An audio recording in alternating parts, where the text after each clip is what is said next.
Tried to do a mortgage for an OnlyFans creator a year ago, and they were declined even though their income and numbers worked. And the reason the bank declined them is because they thought that wasn't a long-term career option. You know, we all deteriorate with age. Yeah, but some people are into that, right? Yeah. Welcome to Slice, Property Made Possible. We're a platform on a mission to reduce barriers to home ownership. This podcast is a safe space for our community to learn together and build the confidence required to start on their property journey. When you're ready to start, head along to slicetobuy.com and sign up for your free dashboard.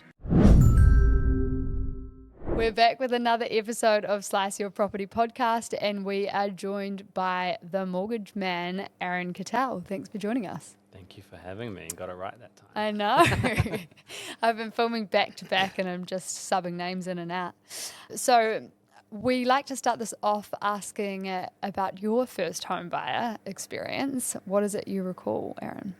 Well, it was actually quite a long time ago. I think I was like 24, 23. And I actually had the mindset that some of the people that I talked to on my lovely TikTok comments say is like, I'm never going to buy a house. It's too expensive. I'm going to keep renting. I don't understand why people buy. And then I read Rich Dad Poor Dad, like most people do. And I was like, oh my God, I need to buy a house. And I bought my first property with my brother. It was not a home that we lived in. It was a property. Co-ownership. I didn't know this. Yeah, exactly. It was in Papakura. We still own it. And we bought it because of the upside of the land. It's got 1,500 square meters. Amazing. It was basically like a 7-bedroom house that we converted into 2 almost separate dwellings. So nice. The rental yield was quite good from day one. So rental yield, just a reminder that, the rent coming in to cover the cost of the mortgage. Yeah. So I think we bought it for like $750,000 in 2014, which was quite expensive for Papakura back then. Yeah. Like I said, we still own it now, and having that property has enabled both myself and my brother to leverage the equity. And go again. I think I bought my next property within like 3 or 4 months afterwards, just by the good old days when you could get like a surveyor to prove that it could be subdividable, and just gave that to the valuer, and it was worth 200K more. I bought another property in the Mount as another investment, and then kind of just started from there. Nice. Love that. I love that you started on the co-ownership journey. I literally, the first home I actually lived in was only bought this year. So that was like 9 years after. And between then and now, there's been 10 to 12 other property transactions. Some I still own, some I don't. But having that whole, I wanted to live in the areas I wanted to live in, which wasn't Papakura, but I knew I wanted to buy property, so I rent vesting. Yeah, I love how you're just adding all these definitions in there. But I just saw that, I get the benefit of property investing without having to live in a suburb I don't want to live in. And now I can afford to live in the suburbs I don't want to live in. Yeah. So you'd basically rent where you wanted to live, buy elsewhere, and now that you've built that wealth, you can purchase and live in the same place, which I did as well with my first property. I wanted to buy in Auckland. I ended up buying in Raglan, and I did actually end up living there for the 6-month period because COVID happened, went into lockdown and everything. But then I moved back. You can use KiwiSaver. Yeah, so I used KiwiSaver. You can actually, we talked about controversial, and I'm like, should I chuck this in? You need the intent to live in the home. Yeah. So the intent to live in your home is enough to use and leverage your KiwiSaver for that first home. And obviously there's benefits as well, because the deposit could be 20% or less as opposed to 35% if it's an investment property. Yeah. So I was able to purchase in Raglan, and then not long after I moved back to Auckland and rented that Raglan property out and rented myself in Herne Bay. So obviously wanting to live central Auckland. It's a bit more expensive in Herne Bay than Raglan to Dubai. Yeah. I mean, it's actually gotten better now than I feel like, if my income had kept going, it would have looked better now than it did at the time. But we're starting to see some buyers get into some great locations in Auckland right now, being that it's a buyer's market. Yeah. So that's really exciting. And then you just off camera before, we spoke about your business beforehand. Do you want to share a little bit about your career journey and how you ended up moving into the property space? It makes sense given you've had that property, that love for property. But you were also a vegan for for some time? Yeah, so I'm not laughing at vegans, by the way. It's just like not relevant to property, but I think maybe it does help. it's interesting to hear your journey. Yeah, so I went to university to do sports science and nutrition. So I spent 4 years of my life studying something I don't longer use, apart from for my own personal benefit, I guess. And while I was buying those properties, I was a personal trainer, nutritionist here in Auckland, and then after I bought those 2 properties, I moved to London and just had them as investments while I was in London.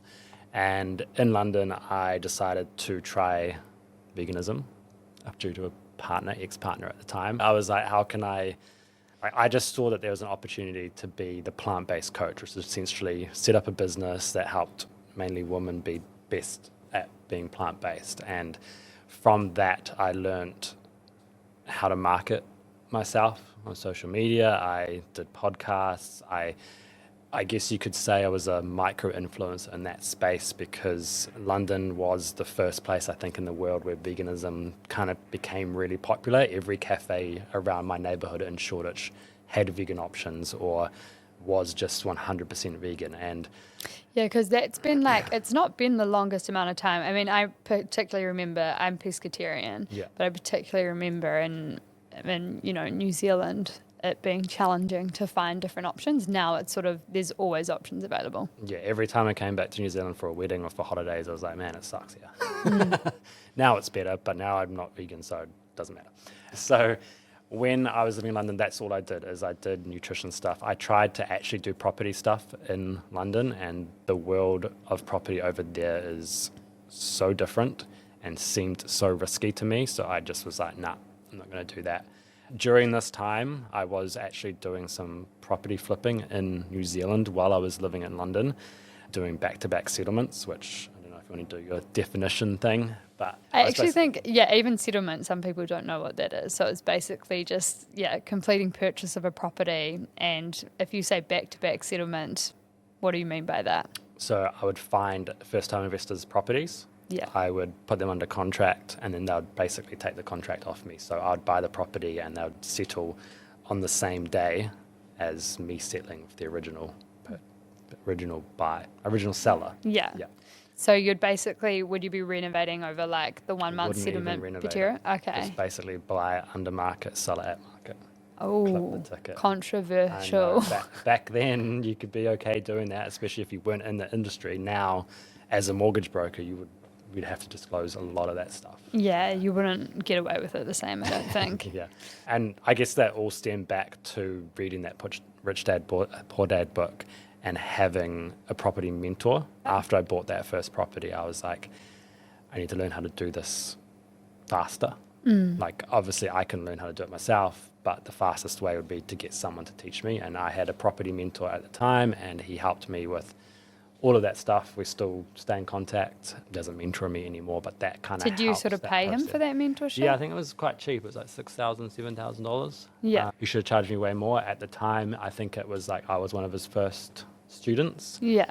And I've always had that mindset that if you want to get to a goal faster, find someone that can help you. And someone that's been there so that you can just, experience. take from their learnings. And I guess even on a first home buyer level, that's what Slice does. It's like all of the information and the resources are there for you so that you don't have to go and source that. Yeah. Because it can be very overwhelming. 100%. Yeah. And that's essentially what I was like, I know that if I want to get to a result faster, find someone, whether it's, trying to...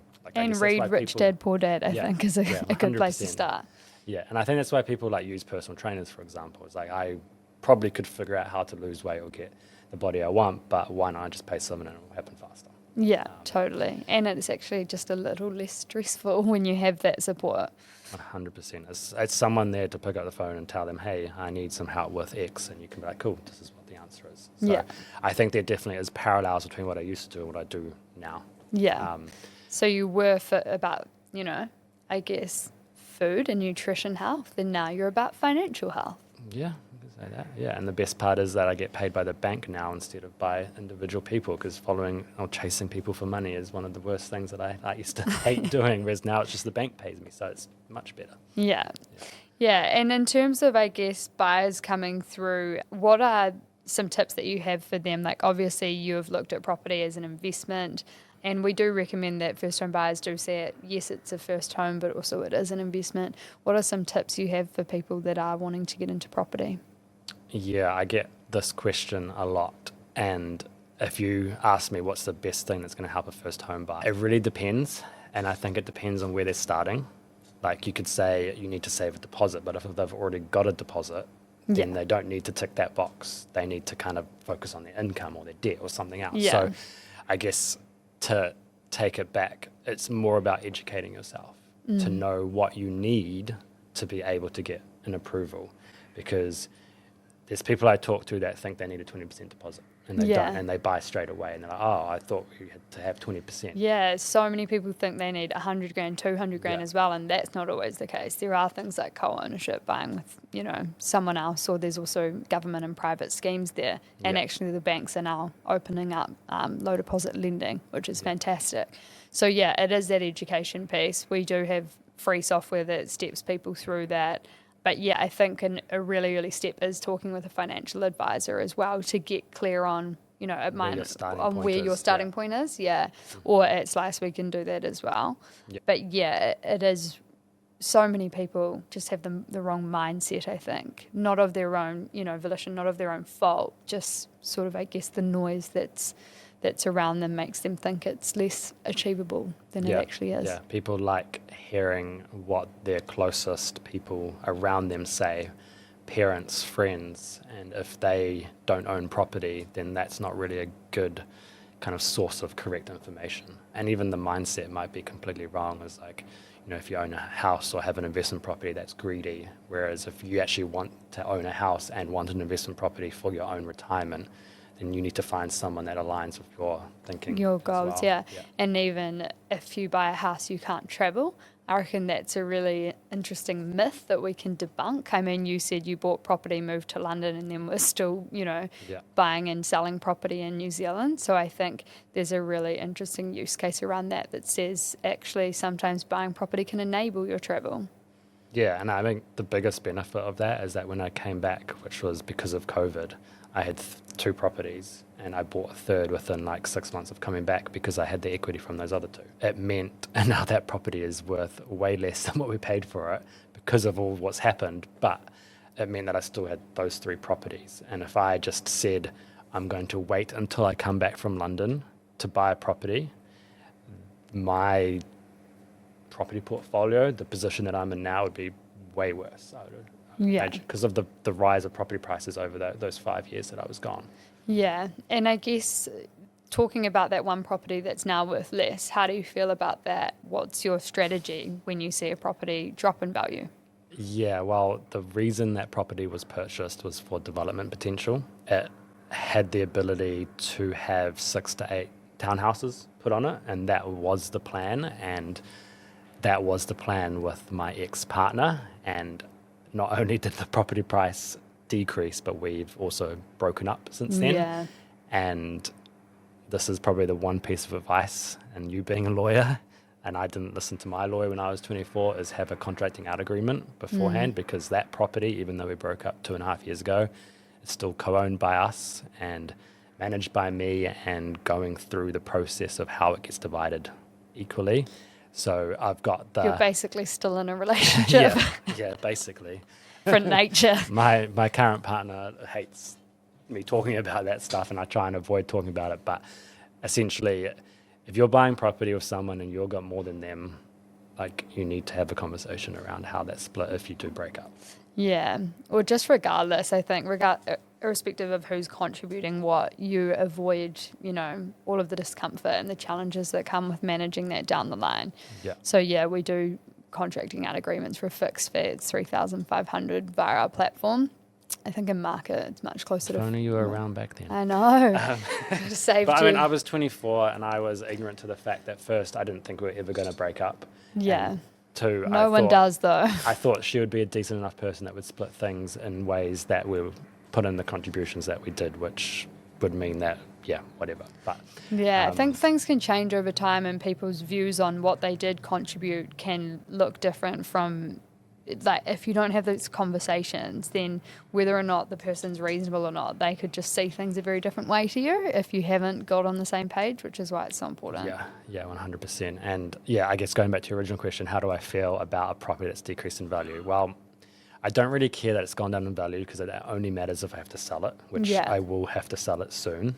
The biggest thing is having to contribute more of my own money to top up the mortgage after we get the rent. So at the moment, that's kind of peaked at about $1,200 per fortnight, split between the two of us, which is quite a lot of money. Yeah. I don't mind doing that because I have the income to do so and I can see the bigger picture. Yeah. But it can be challenging. For the people that bought their first investment property at the peak of the market in 2021, 2022, and now it's decreased in value and they're topping up their mortgage by more than they can really afford, that's the part, those are the people that are probably struggling the most in this market, as well as obviously the people that bought their first home around that same time and haven't, been able to contribute that same amount, or they've decided to somehow go down to one income from, I don't know, starting a family or something else. Or a business. Yes, or a business. Not that I did that.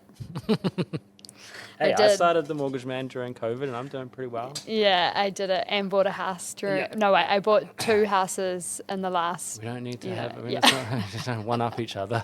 No, I had a baby 10 weeks ago. So. Congratulations. This is not a one-up. I'm in a precarious situation is more what I mean. I made some big moves during that period.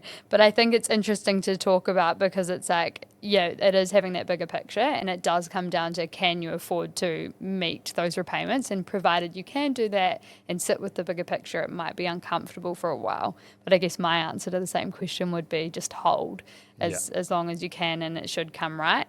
I mean, it has historically. So, yeah. I do feel for those people because I think when those interest rates were 2.5%, we all knew they were going to go up. I don't think anyone knew they were going to go up as fast. Yeah. Like, the bank's test rates back then were 5.75. The 1 year now rate they're is 9. Still, but the 1 year rate is 1% higher than what they tested those people's mortgages at. So technically, I don't know who's to blame for, like, if you say, is it the bank testing too low, or is it the government for putting up rates so high or so quickly? I think it's the government for spending money too much and printing money, creating inflation, and then that would be my 2 cents. Yeah, and it's a shame that people are in that situation.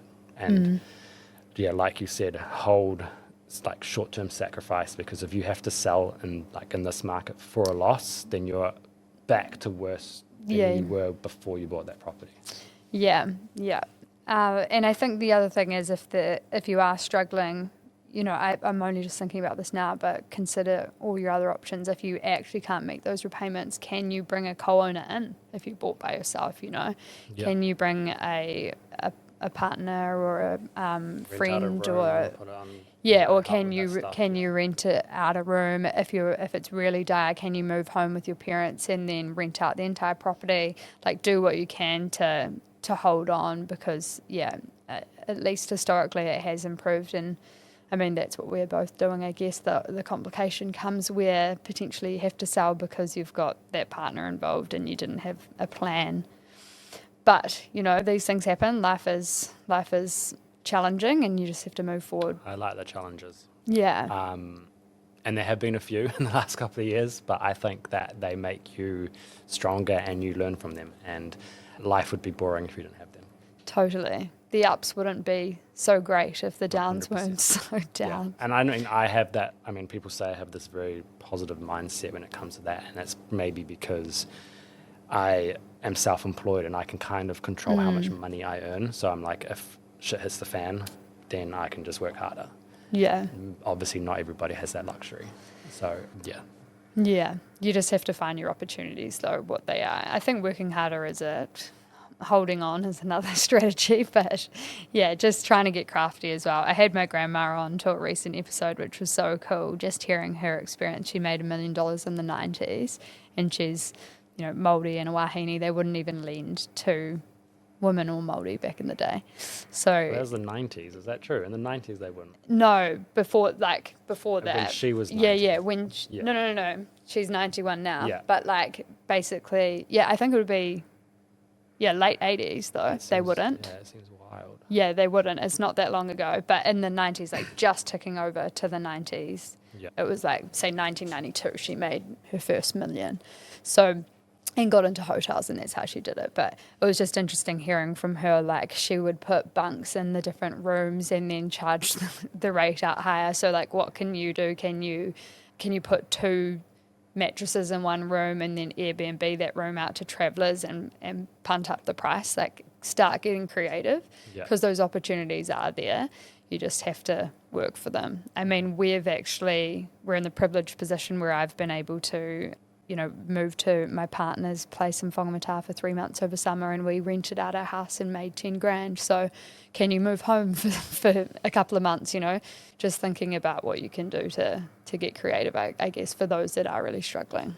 Yeah, sure. Jumping into the financial advisory space, I'm interested to think about what a red flag and a green flag looks like. Maybe to make it easier for you, if I say different things, can you tell me whether you think it's red flag, green flag? Fire. Yeah. Okay. 10 grand credit card. It's like a neutral flag. Interesting. Gambling on their credit cards. Ooh. Red flag. Gambling, red flag. KFC. Green flag, it's okay. Hotel Ponsonby. Hotel Ponsonby. Green, I mean, if you can afford to spend those things on that money, like with your money, then that's okay. What if it's like... In isolation, they're okay, but it depends on the bigger picture, which is the problem, right? People So if it was like 3 days a week... Yeah. Well... Red flag. If you're still going to work and getting paid and still function, then that's still okay. I think this is probably a part of a bigger conversation where people will say, oh, my bank statements look crap. And I'm like, tell me what crap looks like to you, because your opinion versus what the bank's opinion is could be very different. And they're like, oh, I just spend heaps on, Uber Eats, stuff like that. And I'm like, that's okay. As long as the numbers work, then that's going to be okay. The true red flags that banks don't like to see on bank statements are the gambling, especially on credit cards, like unarranged overdrafts, late bills, defaults, that kind of stuff. As long as you don't really Afterpay. Afterpay is okay. Again, it does, obviously, if you've got a limit, it does affect how much you can borrow. Like if you've got a credit card, like your $10,000 example, if you've got Afterpays and you want to leave those open, you're just going to be able to not borrow as much as if you close them. It could be, I've heard a 10 grand credit card could reduce your lending by up to 100 grand. Yeah, 50 to 100 grand. Yeah. 100%. But maybe you don't want to max out your lending. Anyway. So, But so it's obviously circumstantial. I think, what's another good one? A green flag. We can talk about the green flags. If you figure out... regular savings. Yeah, that's what I was going to say. So if you figure out what your mortgage is going to cost once you have it, versus your rent, and put the difference in a savings account, and it's you're doing that every single week, it shows the bank that you are going to be able to afford your mortgage because you've thought about that. Most people do not have that. If they have no savings, that could be a red flag, because going from rent to a mortgage is an increase.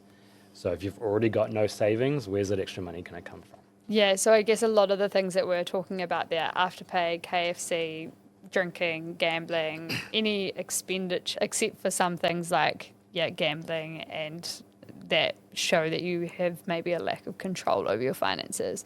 It's really being able to show as much control as possible. So if all of those things are you're using your disposable income for, that's fine. But if you did want to get yourself looking really like spiffy before a lending application, perhaps you would just go, okay, this is my disposable income, as you said. Once I've paid my rent, once I've paid for food and expenses, this is what I've got left. I'm actually going to actively show that money is, savable for 3 months, because it's a 3-month assessment, right? Yeah, for sure. Yeah, that is the perfect way to do it. I do think that sometimes people think the banks are stricter than they are. Yeah. They want things to be perfect. And I'm like, you could probably get a mortgage today. I'm like, okay, I want to wait till things are perfect. And I'm like, why don't you send us your bank statements? We'll tell you whether or not we think it'll be approved. If we can see something on there that you need to change, we'll tell you. Yeah. If we think you're probably going to get approved, then we'll send it away. Because obviously we do not want to get people's hopes up saying they're going to get approved and sending off an application when we think it's not going to get approved, because that also looks bad for us at the bank level. Yeah. Yeah. So it's really actually just having that conversation early on and getting clear on which things are the green flags and the red flags. I've got one more though. Student loan. Student loan. I mean, green flag probably, because you've probably got an education.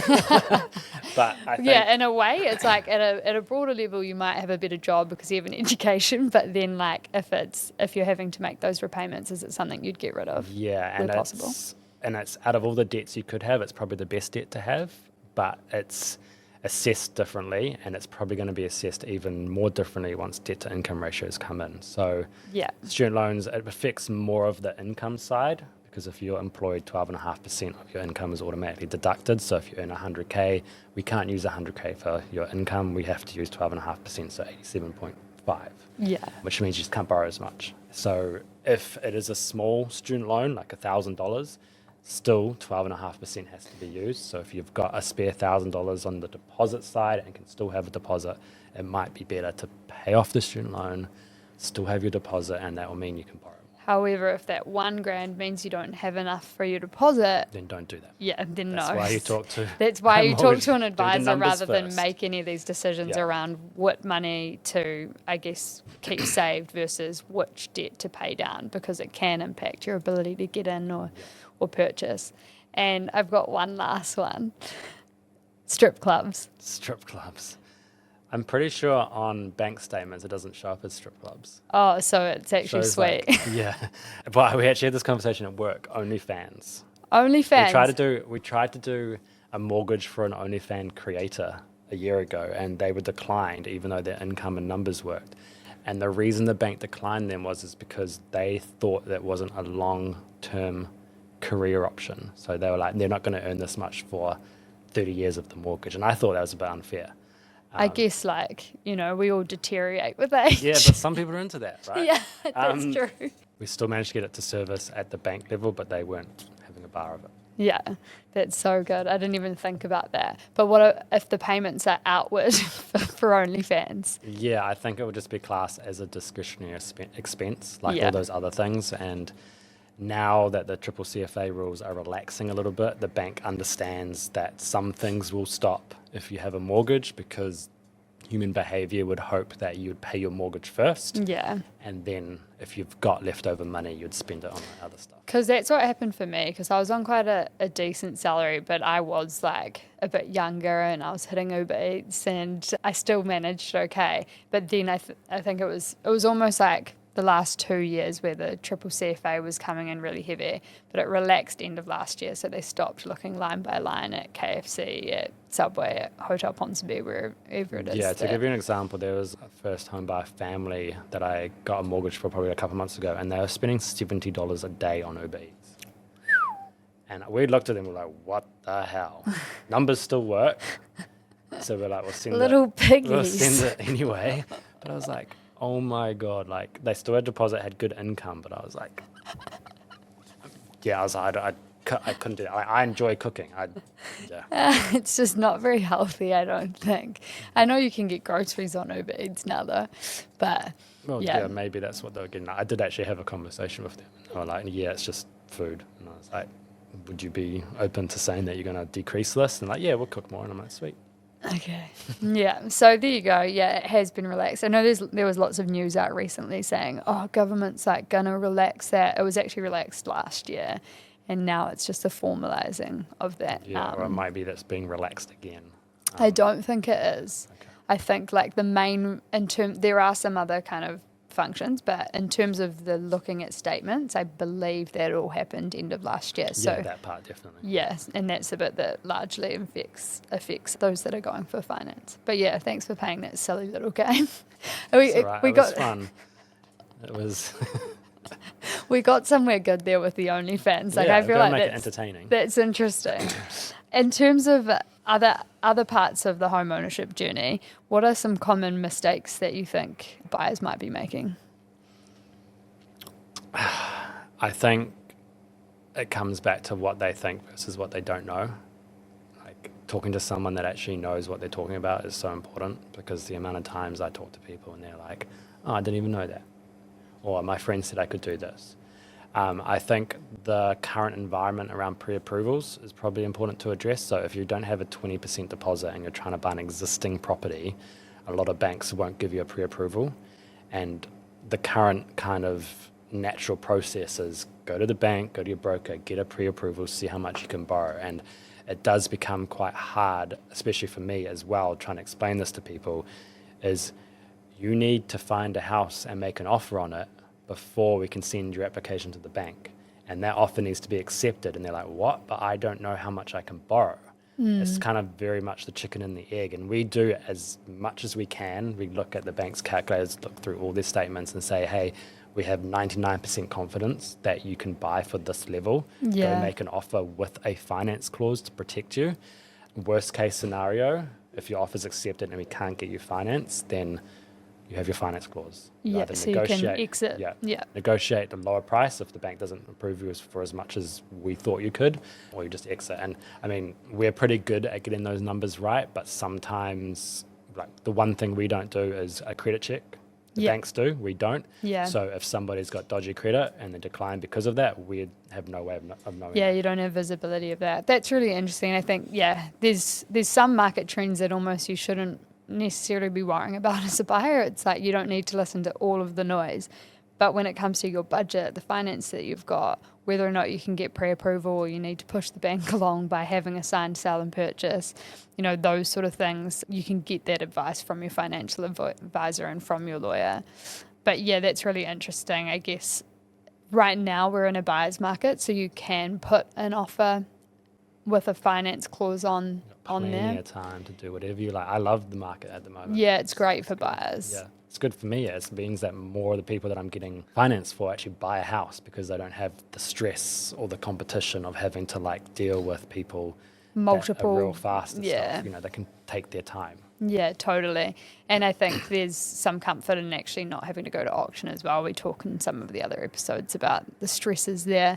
But yeah, I think it's a great idea to actually put that offer in and then get clarity that, this is something you could do, and then spend the money and the time going through due diligence where that's possible, which, thankfully in this market it is, but not in every market. Sometimes you have to go unconditional, or you have to bid at auction, which means it is unconditional and you can't have that finance clause, which, just a reminder, you do need pre-approval if you're going to auction, however. And you can get it if you have got less than 20% deposit buying existing property, if you've got the auction pack and you send it to us. So you can get it property specific. Buying at auction when you're a first home buyer with less than 20% deposit is an expensive exercise, because you could miss out after you've spent $1,000 on a valuation, lawyer approval, building report. It kind of sucks in New Zealand, especially Auckland, that's our default way to buy a property. And I get a bit annoyed with real estate agents, especially in Auckland, when they're like, first home buyers, and then they put it to auction. I'm like, surely you must know that most these first home buyers don't want to spend several grand every time they go to auction. Your pool, and it's a bit frustrating. I feel like the agents that do it that way just don't understand. I think they know and don't care. Yeah, I mean, I do know that some agents get paid more if they sell a house at auction versus any other way. Yeah, well, they will get. Generally, a house will sell for more at auction, and they're commission-based, so... Well, they get a bigger percent of the commission if it's sold at auction. Yeah, so I mean, that's double whammy, though, because if it's selling for more, they're getting a larger amount, and also if they're getting a bigger percentage, they're getting more. Crap. But. Yeah, so I guess that's also probably a good tip for young players as well, to actually look at those houses that are going by negotiation, look at making an offer with some conditions on it, and then spending on due diligence, because you've got the privilege to do that in this market, and that may not always be the case. Don't spend money until you know that you've got the house under contract, because otherwise you could waste it. And if you do where find possible, a house, and if you do find a house that is going to auction, just express to the agent that you're keen to make a conditional offer if it gets passed in, and that information can be passed to the seller, so they don't sell it for too low at the auction. Yeah, and the other thing is you can also bring an auction forward, do a pre-auction offer, get some confidence that actually they would consider that amount and it is in range. That's another way to sort of... If they'll accept one with conditions. Yeah. But if you do, if you do a pre-auction offer with conditions, you could hopefully just get an indication of where they're at, and then it will go unconditional on the day. But you'd have to put a bit of pressure on your financial advisor to support in that in that use case. And what do you wish you knew sooner about property? You started with Rich Dad Poor Dad, you moved into co-ownership, and now you've bought and flipped a few properties. What is it that you could tell your younger self about getting into property? Instead of doing sports science, do property. Instead of doing sports science out of school, just go be a mortgage broker. Read Rich Dad Poor Dad when you're 17 and not when you're 24. Yeah, so you just wish you learned it all sooner. Yeah, I think, everyone says housing is expensive, and I'm like, yeah, it is, but people were saying that 20 years ago. Yeah. And what's it going to be like in the They'll next 20 be saying years? it in 20. And it's more. like, renting's so much cheaper. And I'm like, yes, it's cheaper today. Rent usually only goes up. The mortgage that you lock in today is probably going to stay, let's say, a $800,000 mortgage. It's going to stay $800,000 or less. And at some point in the next couple of years, those repayments, rent's going to surpass them. So, yes. It's that long-term thinking. Yeah, and I get it. That was my mindset when I was 23. But now I'm just like, it just makes way more sense. You have a home. Yes, you might have to pay more than what you want for it, but you have a home. And I don't think you can put a price tag on being able to have a pet in a veggie garden and paint your walls without having to ask someone else for permission. I know. I want to cook a spaniel. I'm traveling first this year, but that's the beauty of it. That I was thinking about that. I need to do a note to self, piece of content on Roman Empire, and it's thinking about what dog I'll get when I buy a home. I feel like people don't even think about the home thing so much. They think about like the pet they're going to get when they have a home. And like having kids. Or how they're going to furnish the home. Yeah, or having kids when you're renting, there is still that like question mark of you could get kicked out. Yeah. And why would you have that? Like, it's just one less thing to worry about, right? Yeah, the security, right, and the ability to make it your own. Yeah, and then on the flip side, people are like, oh, well, interest rates could go really high and then you'll be homeless anyway. And it's like, we're based on 20-year, 30-year averages in New Zealand, this is a high interest rate environment. Like, it's probably going to go around 5.5. So, we can't predict the future, but I don't think it's going to be 21% when our parents are buying. Yeah, we can learn from the past, however. Yeah. All right, and our final question for you, Aaron, is if your first home, it can be your current home if you like, seeing as that's the first one you lived in, had a doorbell, and that doorbell played a theme song, what song would it play? I don't know. Swedish House Mafia, something. Interesting. Something dancey, probably. I sort of get that vibe from you. Drum at D&B. Maybe.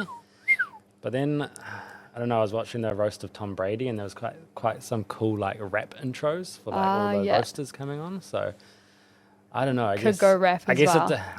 My answer, retract all of what I just said. My answer is it depends on who's pressing it.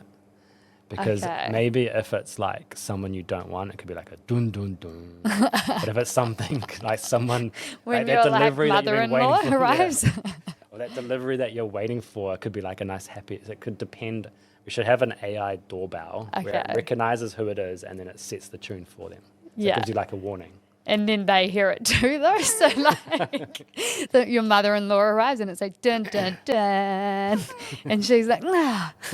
Right, that's the doorbell for everyone. Yeah. Yeah, I think that would be cool. You can invent something that does that, like personalized ringtones. Yeah. Doorbells. Haven't had that answer yet, and we'll take it. Always an innovator. Someone can make it into something. Send me a free sample.